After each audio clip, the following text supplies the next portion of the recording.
मराठा समाजातला कुठलाही माणूस स्वतःला कुणबी म्हणून घेणार नाही आणि कुणबींचं आरक्षण नको आहे। त्यामुळे आर्थिक प्रगती नोकरीपेक्षा व्यवसायाच्या माध्यमातून करावा आणि व्यवसाय लहान असो मोठा असो मेहनत परिश्रमाने आपण तो व्यवसाय यशस्वी करावा, म्हणजे आर्थिक सुबत्ता मराठा समाजामध्ये येईल।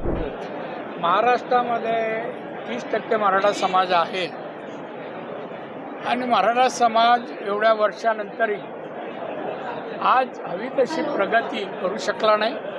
आज समाजामध्ये दारिद्र्याखाली मोठी संख्या आहे, बेकारी आहे आणि मग एकूणच मुंबई आणि महाराष्ट्राच्या आर्थिक प्रगतीमध्ये मराठा समाजाचा हिस्सा किंवा वाटा अल्पसा आहे।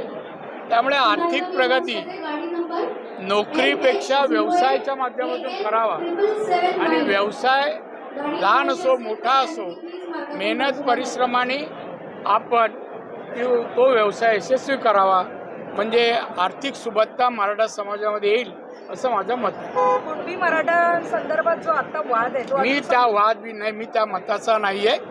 मराठा समाजातला कुठलाही माणूस स्वतःला कुणबी म्हणून घेणार नाही आणि कुणबींचं आरक्षण नको आहे।